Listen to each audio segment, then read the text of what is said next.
Bruce Lee, From Fear to Legend. Hello everyone, and welcome back to English Life Stories. What if I told you that the man who became the ultimate symbol of strength and power started as a scared, confused kid who didn't know where he belonged? What if the person who inspired millions of people around the world to never give up actually spent years feeling like a complete failure? This isn't just the story of Bruce Lee. This is a story about transformation. This is a story about you, too. It's about discovering how to turn your biggest problems, your deepest fears, and your greatest weaknesses into unstoppable strengths.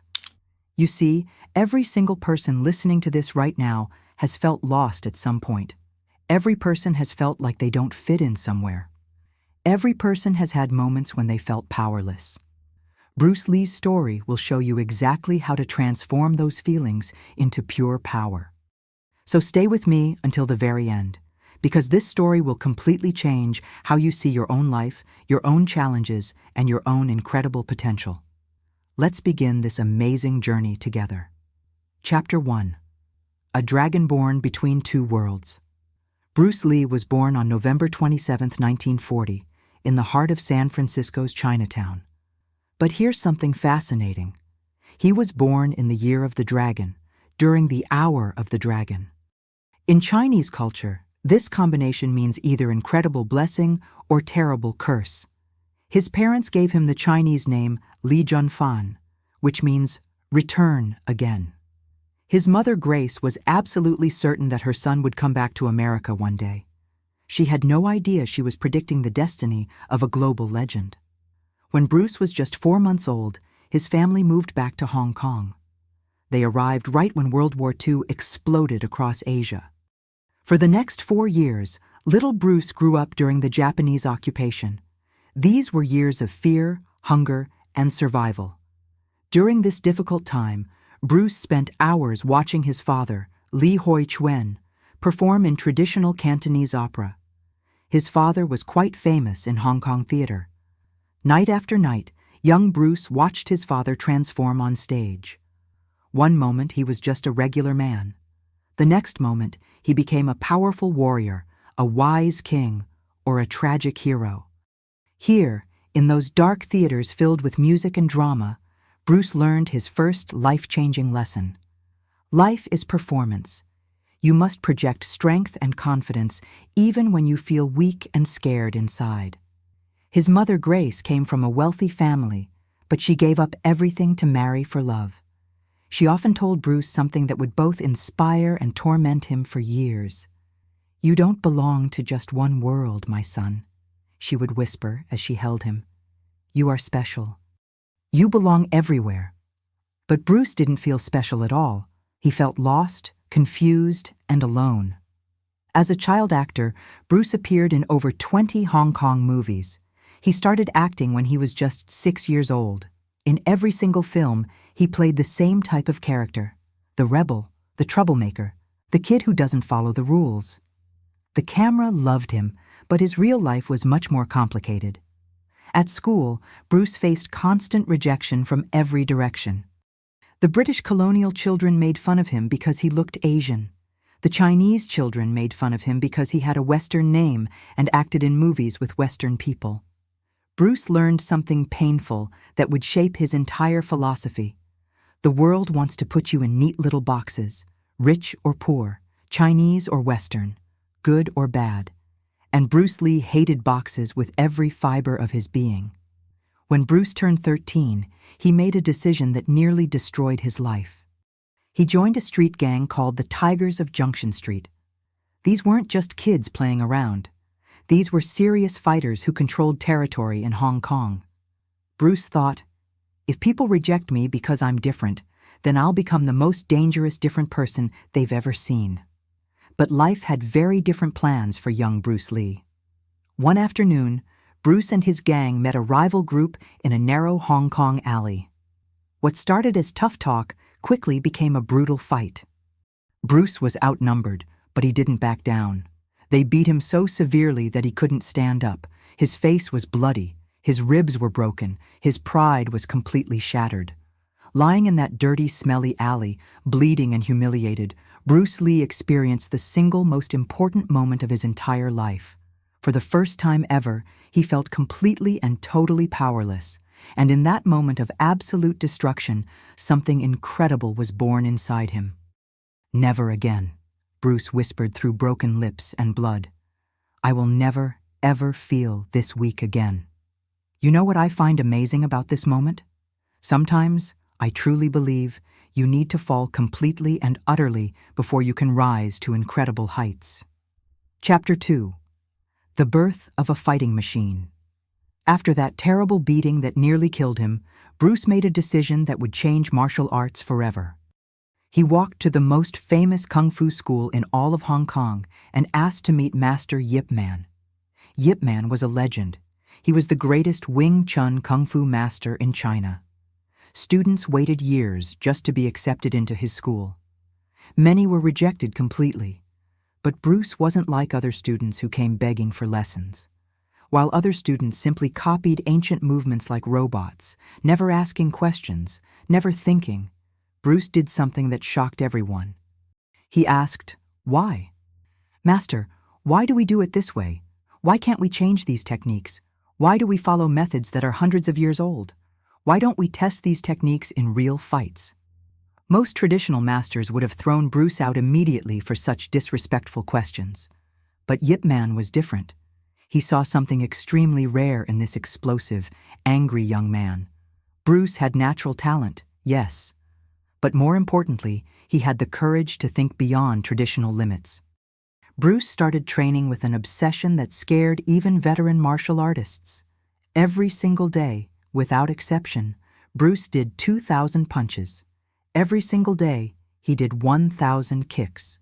Every morning at dawn, he ran 6 kilometers through the streets of Hong Kong. He did 400 push-ups. Many of these push-ups were done using just his thumb and one finger. But Bruce didn't stop there. He studied Western boxing. He learned European fencing techniques.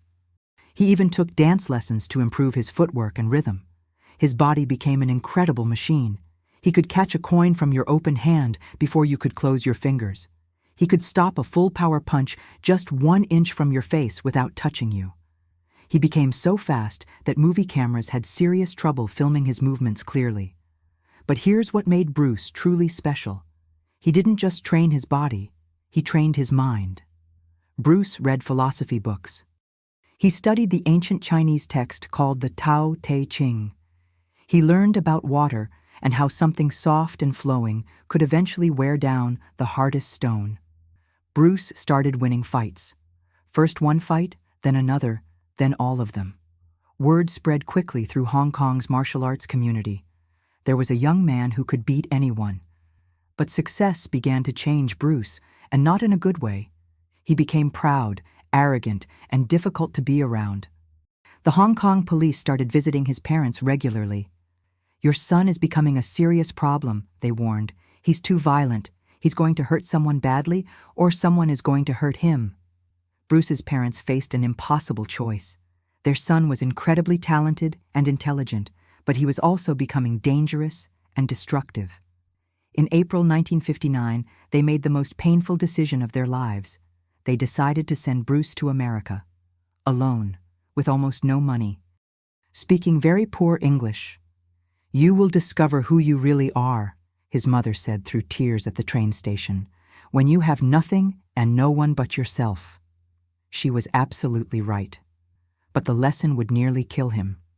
Bruce boarded that ship to America, carrying his anger, his fear, his dreams, and a question that would haunt him for years. If I'm so strong and powerful, why do I feel so weak and lost inside? Chapter 3. Rebirth in the Land of Dreams, Seattle, 1959. Now, I want you to close your eyes for a moment and really imagine this situation. You're 18 years old. You're in a completely foreign country where everything is different. You speak the language very badly. You have no money, no friends, no family, and no connections. This was exactly Bruce Lee's reality when he arrived in America. Bruce lived in the tiny back storage room of a Chinese restaurant called Ruby Chow's. This wasn't even a real bedroom. It was where they kept boxes of food and cleaning supplies. His bed was just a mattress on the floor between stacks of rice bags. Every day, Bruce washed dishes for 18 hours. His hands became raw and bleeding from the hot water and harsh soap.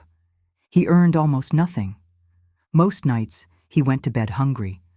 But the physical hardship wasn't the worst part. The worst part was the loneliness. At night, alone in that dark, cramped room, Bruce fought his most dangerous enemy, his own thoughts. You're not Chinese enough for China. You'll never be American enough for America. You don't belong anywhere. You're nothing. You're nobody. You'll always be an outsider. These thoughts attacked him every single night. Some nights Bruce couldn't sleep at all. But here's what I find absolutely amazing about Bruce Lee's story. In this terrible, hopeless situation, he discovered something that would change everything. When you have absolutely nothing left to lose, you can become absolutely anything. Bruce started teaching Kung Fu in church basements, public parks, and small community centers. At first, only a few people came. They were curious about this skinny Chinese kid who claimed to know real fighting. But Bruce didn't just teach fighting techniques. He taught something completely revolutionary. He taught a new way of thinking about life, about problems, about limitations. Empty your mind of all thoughts, he told his students. Be formless, shapeless, like water. When water is put into a cup, it becomes the cup. When water is put into a bottle, it becomes the bottle. When water is put into a teapot, it becomes the teapot. Water can flow or it can crash. Be water, my friend. His students had never heard anything like this before. This wasn't just martial arts. This was life philosophy. Word began to spread around Seattle. There was a young Chinese man teaching something special, something different, something powerful. Then something beautiful and unexpected happened. Bruce met Linda Emery, a blonde American college student who came to one of his classes. Linda was studying to become a teacher. She was intelligent, kind, and open-minded. Most people expected Linda to be scared of Bruce or to treat him like a curiosity. But Linda was different. She looked past his accent, his poor English, his strange clothes, and his lack of money. Linda saw who Bruce really was inside. She saw his intelligence, his passion, his dreams, and his incredible potential. Their relationship shocked and scandalized many people on both sides. In 1964, marriages between people of different races were very unusual and often illegal in many American states. Bruce's Chinese friend said, "You're betraying your culture." Linda's American friend said, "You're making a huge mistake." But Bruce had learned one of life's most important lessons. Real strength means being completely and authentically yourself, no matter what other people think or say. Bruce and Linda got married on August 17th, 1964. Later, they had 2 beautiful children. Brandon was born in 1965, and Shannon was born in 1969. For the first time in his entire life, Bruce had a real family to protect and fight for. During this time, Bruce created his own martial arts system. He called it Jeet Kune Do, which means the way of the intercepting fist. But Jeet Kune Do wasn't just about fighting. It was a complete philosophy about breaking through limitations and becoming your true self. Be water, my friend, became his most famous saying. These 4 simple words contained the secret to surviving and thriving in any situation. Chapter 4: Hollywood Dreams and Heartbreaking Rejection. In 1964, Bruce traveled to Long Beach, California, for a large martial arts demonstration. This event would change his life forever. Bruce demonstrated his legendary 1-inch punch. This was an incredibly powerful strike, delivered from just 1 inch away, that could send a full-grown man flying across the entire room. The audience was absolutely amazed. They had never seen anything like it. But one person in that audience was especially interested. A Hollywood producer named William Dozier was watching. He had come to the demonstration looking for authentic martial artists for a new television project. Dozier had never seen anyone move like Bruce Lee. The speed, the power, the precision. It was like watching a human weapon.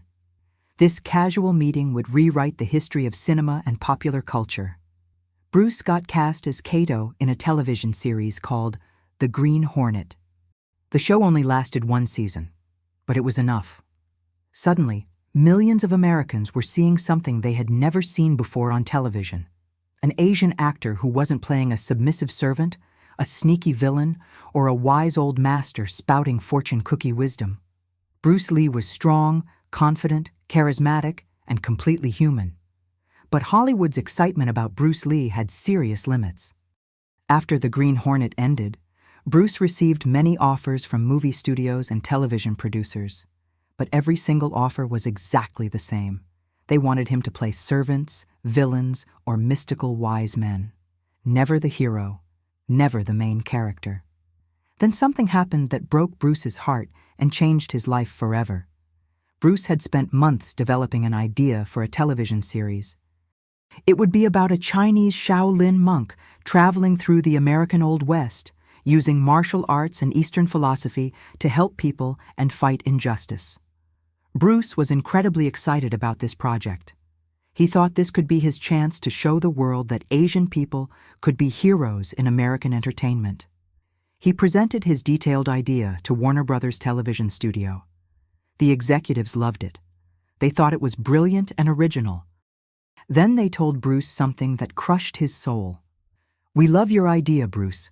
We're definitely going to make this show, but we're giving the main role to David Carradine." David Carradine was a white American actor who knew almost nothing about martial arts or Eastern philosophy. The television series Kung Fu became enormously successful. It ran for 3 years and made David Carradine a major star. The show used Bruce Lee's exact concept, his philosophy, even some of his specific ideas about fighting and spirituality. But Bruce Lee's name appeared nowhere in the credits. This betrayal hurt Bruce more than any physical beating ever could.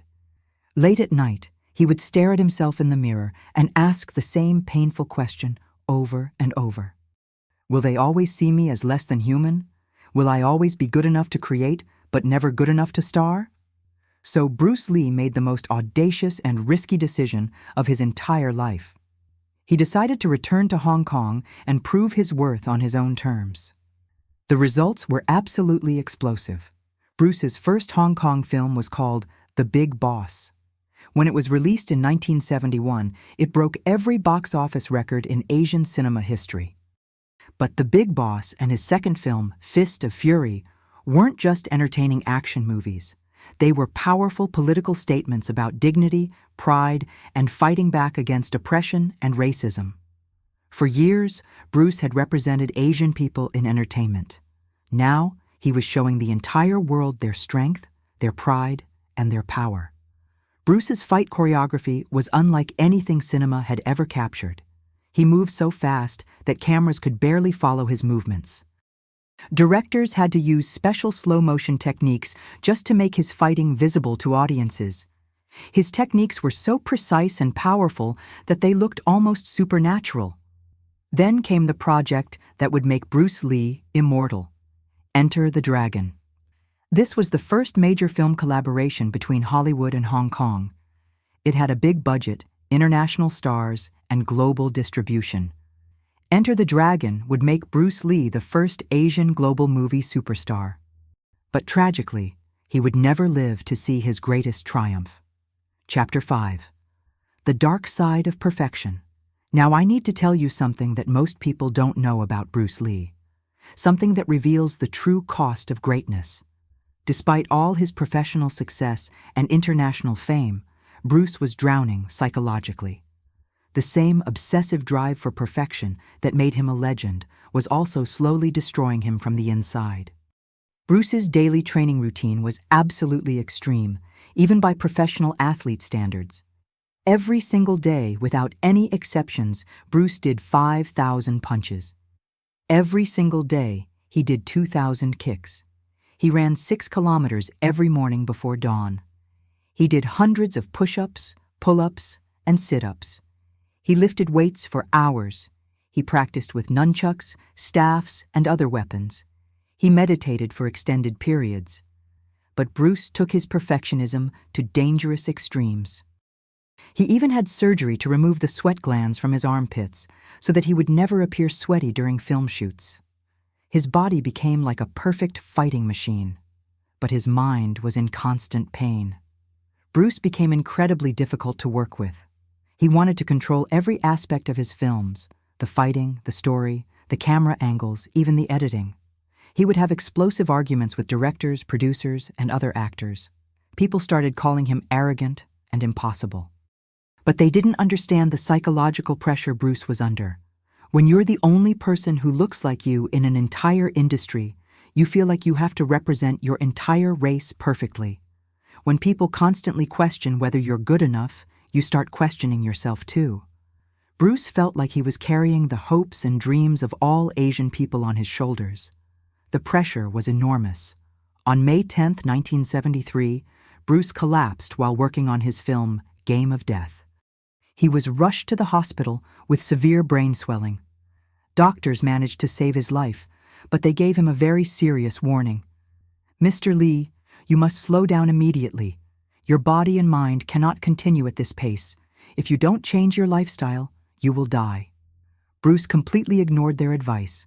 Slowing down meant facing the psychological emptiness and fear that he had been running from his entire life. July 20th, 1973. Bruce was at the home of actress Betty Ting Pei in Hong Kong, discussing a new film project. Around dinner time, Bruce complained of a terrible headache. Betty gave him a prescription painkiller called Equigesic. Bruce took the medicine and lay down on her bed to rest. He never woke up. Bruce Lee died at the age of 32. The official cause of death was listed as brain swelling caused by an allergic reaction to the medicine. But many people, including some doctors, believe the real cause was much deeper. Years of extreme physical and psychological stress had finally become too much for even Bruce Lee's incredible body to handle. The news of Bruce Lee's death shocked the entire world. In Hong Kong, over 20,000 people attended his funeral. The ceremony had to be held in a huge stadium because so many people wanted to pay their respects. But here's the most amazing part of this story. While Bruce Lee, the mortal man, died that day, Bruce Lee, the immortal legend, was just beginning to be born. Chapter 6. The Eternal Dragon Lives On. Bruce Lee's death was the end of a life, but it was also the beginning of something much bigger, something that would influence the world for decades to come. Just 3 weeks after Bruce died, Enter the Dragon was released in theaters around the world.